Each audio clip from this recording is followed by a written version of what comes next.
Merci Seigneur. Merci Seigneur. Merci pour ta présence. Merci pour cette semaine écoulée. Merci pour ta protection. Merci pour la sécurité. Merci pour ta fidélité. Merci pour ton alliance de protection, ton alliance de sécurité. Merci pour ton alliance de provision divine. Merci pour ton alliance qui nous garantit ton assistance et ton accompagnement.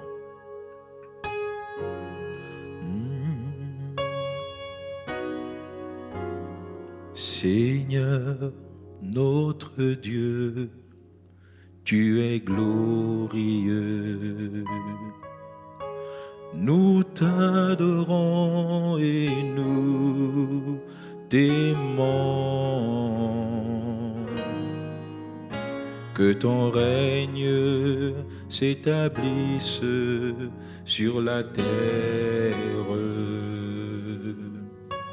Que tes œuvres proclament ta grandeur. Nous te bénissons, Dieu Tout-Puissant. Tu es vivant et tu reviens. Nous te bénissons,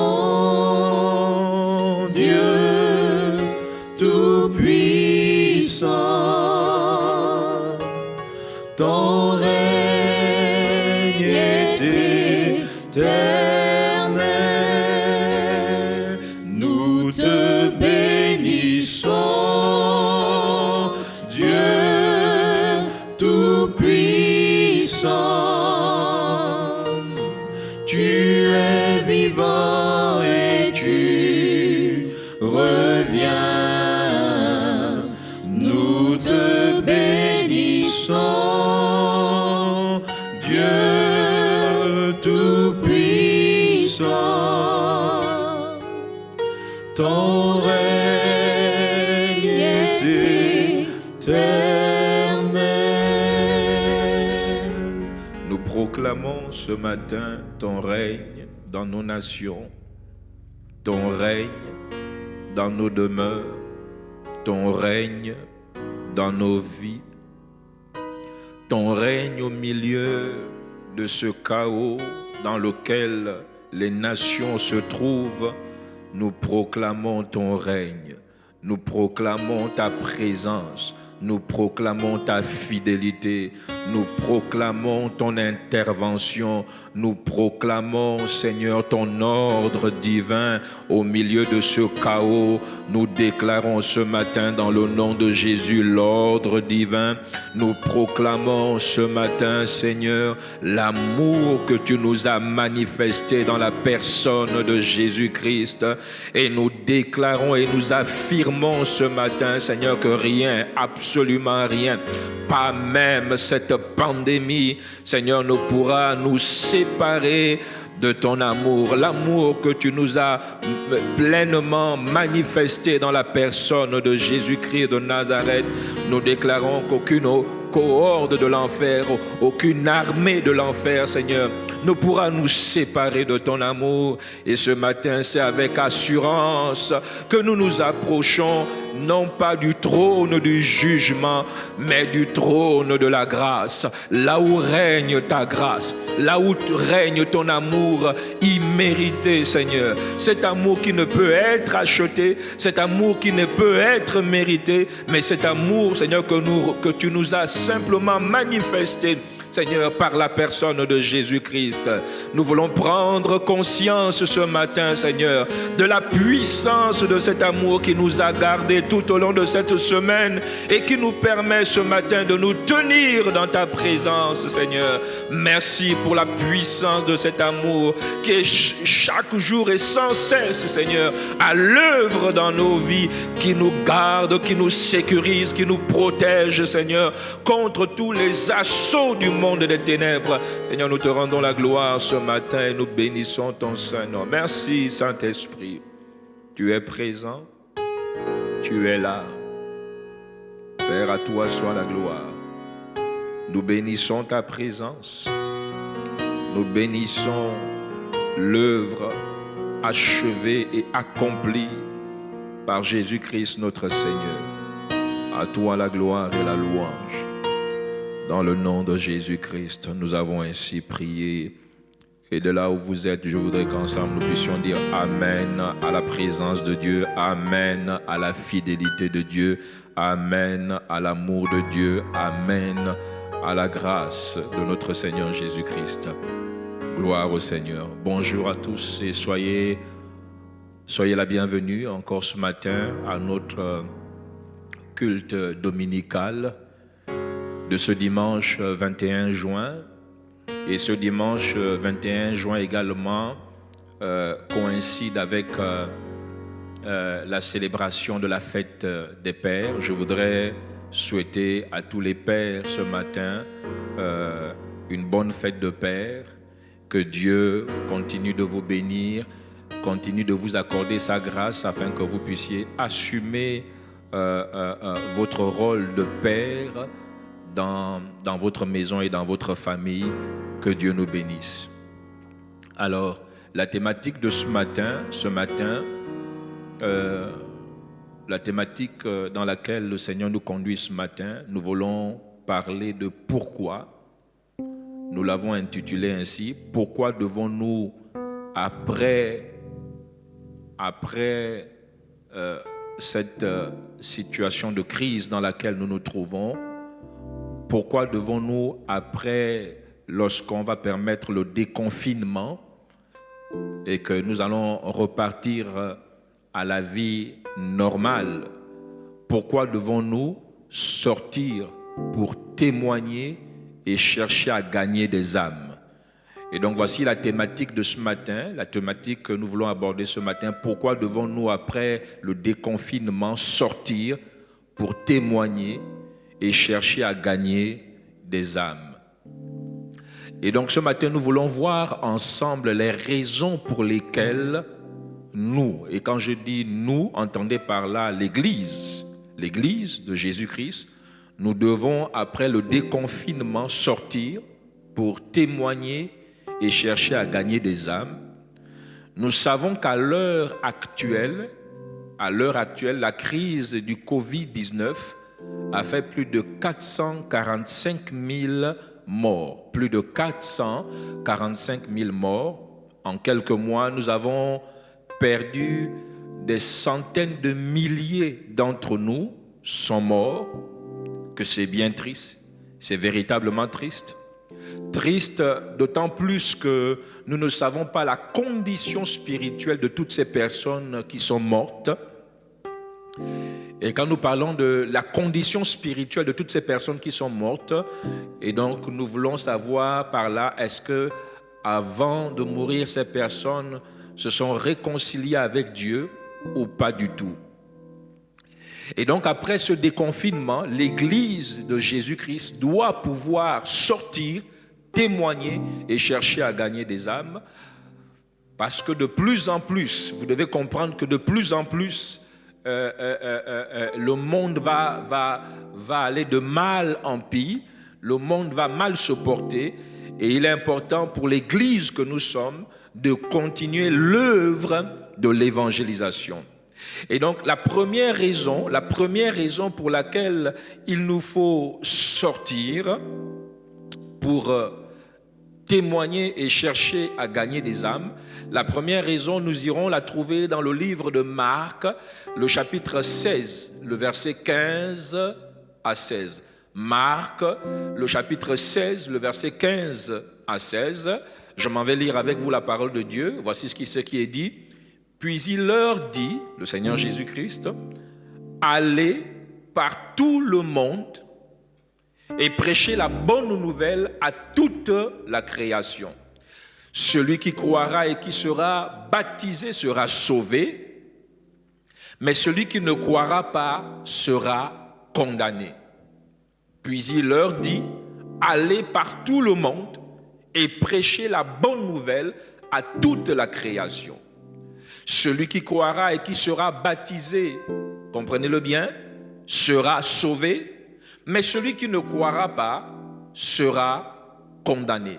La première raison pour laquelle vous et moi, l'Église, après ce déconfinement, il nous faut impérativement sortir, témoigner et gagner de nouvelles personnes au Seigneur.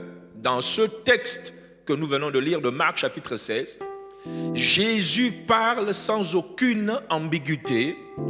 Il nous apprend dans ce texte qu'il y a un enjeu clair et important. Un enjeu clair et important.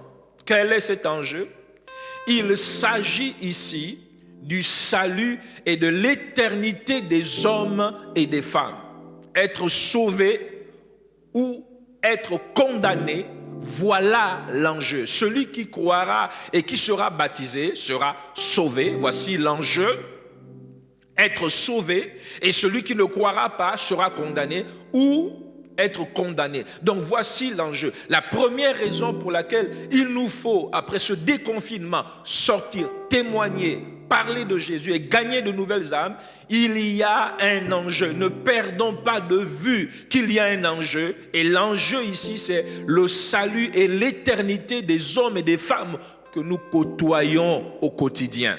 La Bible dit dans le livre de Hébreux, je suis dans le livre de Hébreux, le chapitre 9, le verset 27, la Bible dit de façon claire et nette, et comme il est réservé aux hommes de mourir une seule fois, après quoi vient le jugement.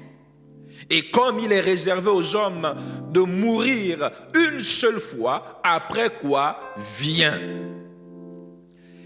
Dans ce texte de Hébreux, le chapitre 9, le verset 27, deux vérités se dégagent de ce texte. Quelles sont ces deux vérités?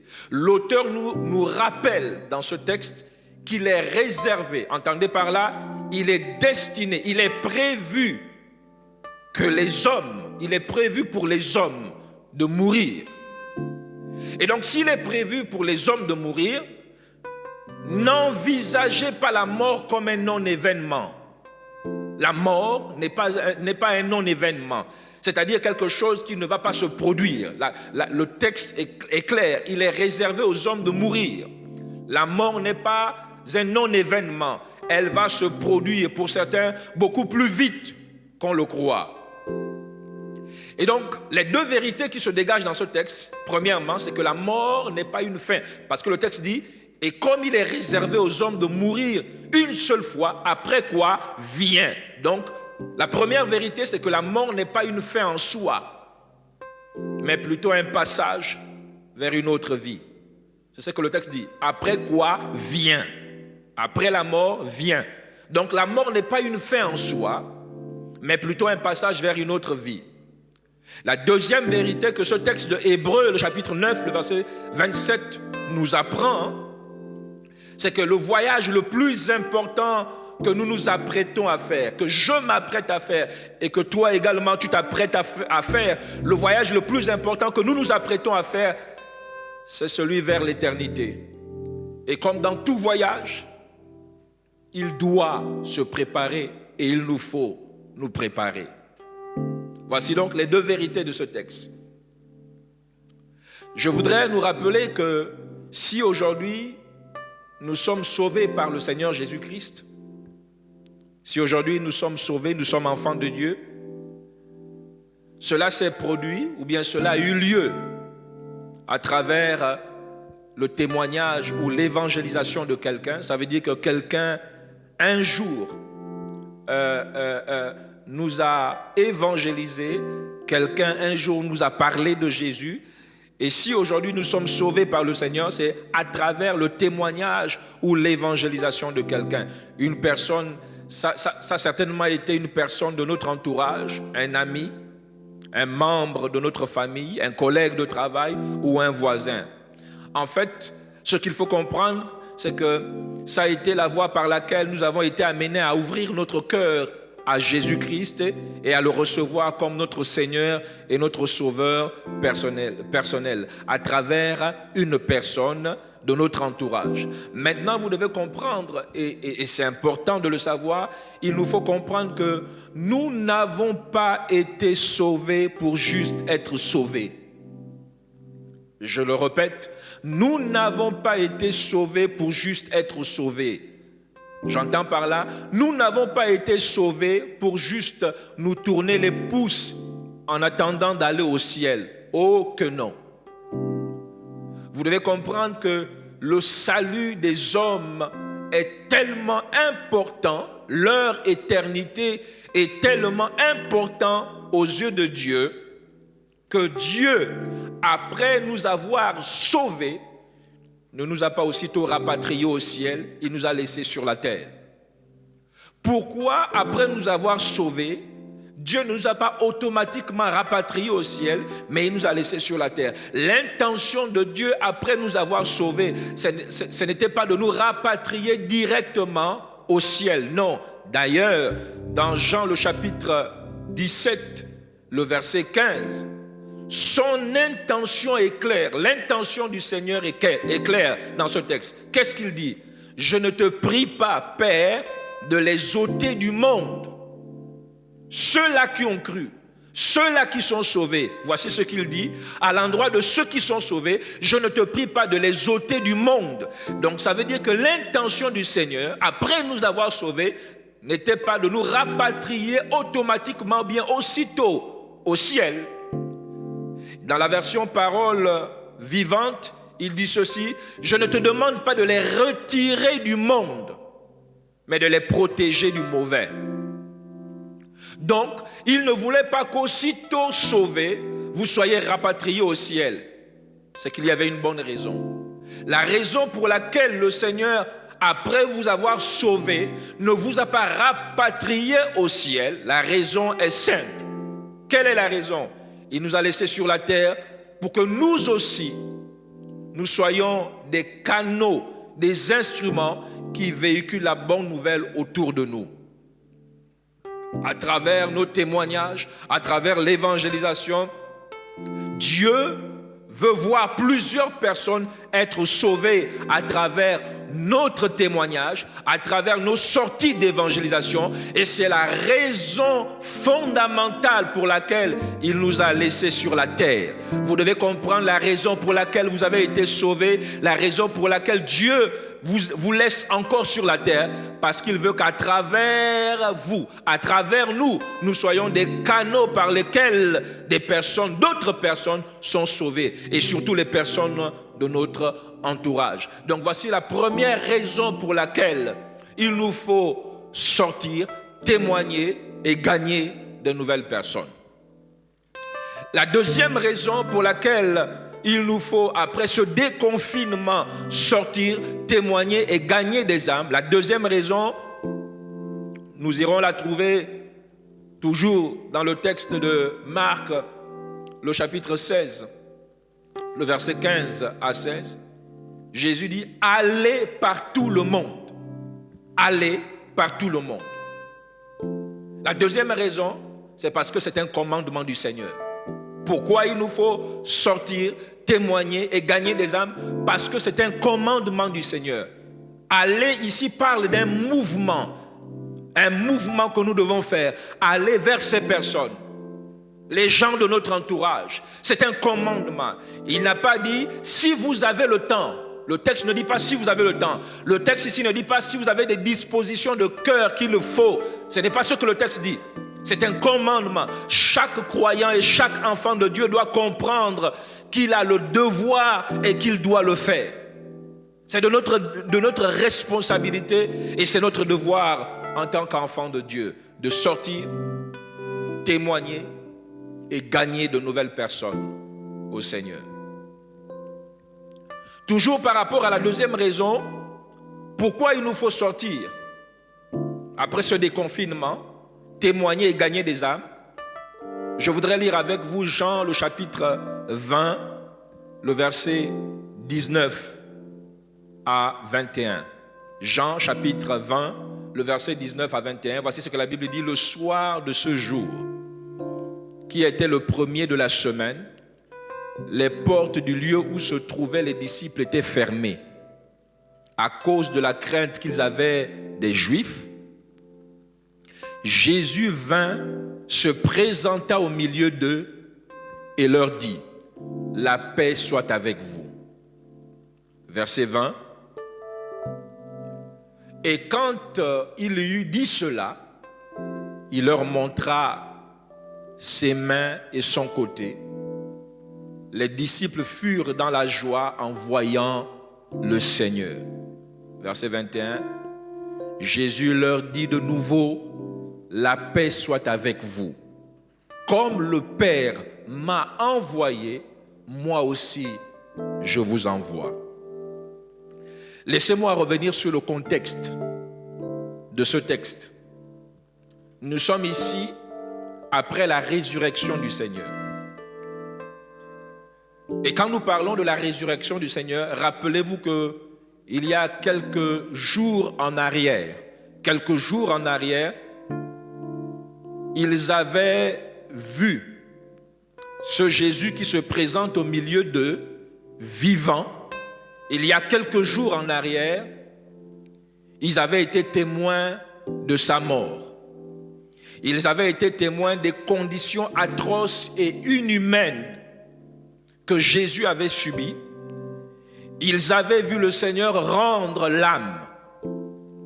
Ils avaient vu la lance d'un soldat romain percer son côté et, comme nous le dit la Bible, l'eau et le sang en étaient sortis. Ils avaient vu le Seigneur mourir. Ensuite, il avait été mis dans une tombe. Et donc, c'est pourquoi quand il se présente au milieu d'eux. La toute première chose qu'il leur dit, c'est que la paix soit avec vous. Pourquoi? Parce que vous devez comprendre qu'au verset 20, la Bible dit quand il lui dit cela, il leur montra ses mains et son côté. Pourquoi? Parce qu'il voulait les rassurer qu'ils n'étaient pas en présence d'un fantôme, mais qu'ils étaient bel et bien en présence du Seigneur, le Seigneur qu'ils avaient vu mourir dans des conditions atroces. C'est ce Seigneur qui se présentait maintenant devant eux. Et donc la première chose qu'il leur dit, que la paix soit avec vous. Ne soyez pas troublés, c'est bien moi. Et il leur donne ici les preuves que c'est bien lui, en leur montrant, en se présentant à eux, et en leur montrant ses mains et son côté. Ensuite, après avoir fait cela, après les avoir rassurés, la Bible dit quoi? La Bible dit, et les disciples, c'est ce que le verset 20 nous dit, et les disciples furent dans la joie en voyant le Seigneur, en sachant que c'était bien lui le Seigneur, qu'ils avaient vu mourir quelque temps en arrière. C'est véritablement lui qui s'était présenté devant eux.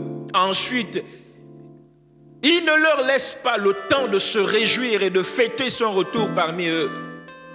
Le Seigneur ne leur laisse pas le temps de se réjouir et de fêter son retour. Normalement, de vous à moi, lorsqu'une personne est absente pendant longtemps et qu'on la revoit à nouveau, on se réjouit de son retour et on célèbre le retour de cette personne, normalement.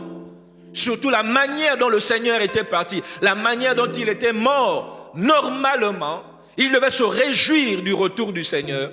Il devait prendre le temps de se réjouir, de célébrer cela. Mais regardez, tout juste après les avoir rassurés que c'est bien lui, le Seigneur, qui est là, il ne leur laisse pas le temps de se réjouir et de fêter son retour. On t'a perdu, on t'a retrouvé. Normalement, quand on a perdu quelqu'un et qu'on a retrouvé cette personne, nous devons manger, nous devons boire, comme cela fut pour le fils prodigue. Non, mais le verset 21, tout de suite le Seigneur dit, comme le Père m'a envoyé, moi aussi je vous envoie. Allez. Il ne leur laisse pas le temps de se réjouir, de fêter son retour. Tout juste, il leur dit ceci: comme le Père m'a envoyé, moi aussi je vous envoie. Que nous faut-il comprendre par là? Qu'est-ce que le Seigneur veut nous faire comprendre par là? La première chose que nous devons comprendre, c'est que Jésus, après la résurrection, plante ici le décor. Il montre automatiquement aux disciples son agenda et sa feuille de route. Les réjouissances se feront, mais pas maintenant. Ne vous réjouissez pas maintenant de mon retour.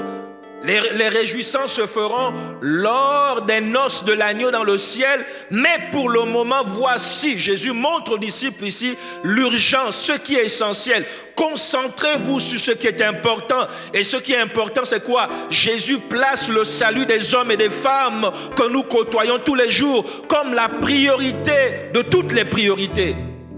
Il ne leur laisse pas le temps de se réjouir. Il dit, voici la priorité, le salut de ces personnes. Allez par tout le monde. Les réjouissances, il y en aura, mais lors des noces de l'agneau, mais pas maintenant.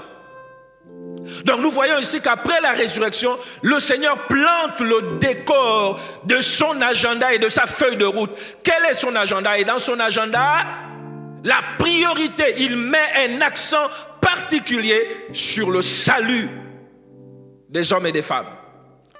Et donc la raison pour laquelle, en fait, ce que Jésus voulait dire aux disciples, c'est que la raison pour laquelle je suis venu, la raison pour laquelle je suis mort dans des conditions atroces, je suis descendu aux enfers, ensuite je suis ressuscité le 3e jour et je suis revenu parmi vous.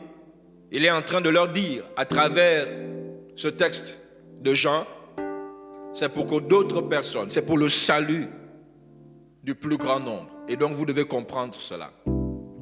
Et donc la deuxième raison pour laquelle, après ce déconfinement, il nous faut sortir, témoigner et gagner de nouvelles personnes, gagner des âmes, retenez-le bien, parce que c'est un commandement, parce que dans la feuille de route du Seigneur, le salut est la priorité des priorités.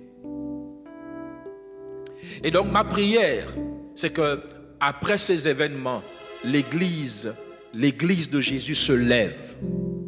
L'Église de Jésus se lève dans l'évangélisation. L'Église de Jésus se lève pour saturer les rues, saturer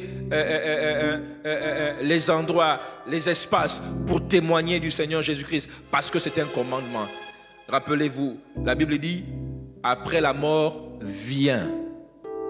Après la mort vient. Ça, c'est la première vérité. Il y a quelque chose qui vient après la mort. La deuxième vérité, parlant de son retour, quand le Seigneur Jésus-Christ parle de son retour, la deuxième vérité, c'est que Jésus a dit, parlant de son retour, il dit, nul ne le sait, mais le Père seul le sait. Qu'est-ce que cela veut dire? Donc, première vérité, c'est qu'après la mort, il y a quelque chose qui attend l'humanité. La deuxième vérité, c'est que Jésus parle de son prochain retour. Il dit, nul ne le sait, mais le Père seul le sait.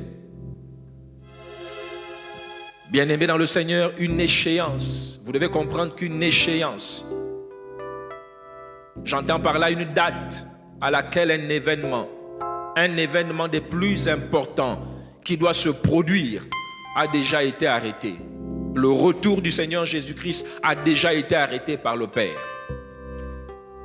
Il faut nous mettre à la tâche pour la préparation à ce rendez-vous incontournable. C'est un rendez-vous incontournable qui attend tous les hommes. Après la mort vient. Il y a une échéance, il y a une date à laquelle un événement des plus importants doit se produire. Et cet événement a déjà été arrêté par le Père. Il faut nous préparer à ce grand rendez-vous incontournable et combien important. Et en tant qu'enfants de Dieu, nous ne pouvons pas vivre notre vie comme si tout s'arrêtait ici-bas. Il y a un avenir éternel qui nous attend. Il y a un avenir éternel qui attend les gens que nous côtoyons au quotidien, chaque jour, nos collègues de travail, nos amis, nos parents. Il y a un avenir. Ça peut être un avenir sans Dieu ou un avenir avec Dieu. Donnons-leur la possibilité de se réconcilier avec leur Créateur à travers la personne de Jésus-Christ. Permettons au maximum de personnes de faire la paix avec Dieu à travers la personne de Jésus-Christ. Voici la raison pour laquelle il nous a laissés sur la terre. Voici notre premier job. Voici notre premier travail. La raison pour laquelle le Seigneur nous a laissés sur la terre. Et la raison pour laquelle après ce déconfinement, nous devons sortir, témoigner et gagner de nouvelles âmes. Parce que c'est la priorité des priorités. Après la résurrection, Jésus en fait une priorité, le salut des hommes et des femmes. Ma prière, c'est que l'Église que nous sommes, nous puissions prendre conscience de cela et que nous puissions nous lever à nouveau pour l'évangélisation des nations, l'évangélisation de nos parents, l'évangélisation de nos collègues de travail, de nos amis et de nos voisins. Que l'Église se lève par rapport à cela. De là où tu es, je voudrais que tu prennes un temps de prière. Par rapport à tout ce qui a été dit ce matin, que tu prennes un temps de prière. Nous allons prier afin que, à nouveau, après ce déconfinement, la passion pour les âmes perdues, le feu de l'évangélisation nous embrase à nouveau. Qu'au sortir de ce déconfinement, l'Église puisse se lever et qu'à nouveau, dans les rues, dans les maisons, dans les administrations, nous puissions témoigner et parler du Seigneur Jésus-Christ. Je voudrais que de là où tu es, tu puisses prendre un temps de prière et nous allons prier ensemble. Alléluia. Seigneur, reçois la gloire. Merci pour ta parole. Elle est la vérité. Merci de nous amener à prendre conscience qu'il y a un enjeu. Il y a véritablement un enjeu. Et l'enjeu ici, c'est l'éternité, le salut et l'éternité des personnes que nous côtoyons au quotidien. Merci de nous amener à prendre conscience que dans ton agenda et dans ta feuille de route, le salut est placé en premier. C'est la priorité des priorités. Merci d'amener ton Église, Seigneur, à cette prise de conscience par la puissance de ton esprit, Seigneur. Et nous te rendons la gloire. Merci pour le feu à nouveau, la passion pour les âmes perdues, l'amour pour les âmes perdues, Seigneur, qui est ranimé dans notre cœur. Au nom de Jésus-Christ de Nazareth, nous te rendons la gloire, nous te bénissons dans le nom de Jésus-Christ. Nous avons ainsi prié. Amen. Amen. Nous voulons passer maintenant à une autre phase. La phase de collecte, des dîmes et des offrandes. Et donc de là où vous êtes, je voudrais que vous puissiez prendre votre offrande. La Bible dit que le premier jour de la semaine, mettez à part ce que vous avez prévu pour Dieu. Et donc, ce que vous avez prévu pour Dieu en ce jour, dans vos maisons, je voudrais que de là où vous êtes, vous puissiez vous lever avec votre dîme et votre offrande. Et nous voulons ensemble prier. Béni sois-tu, notre Père et notre Dieu. Tout ce que nous avons nous vient de toi.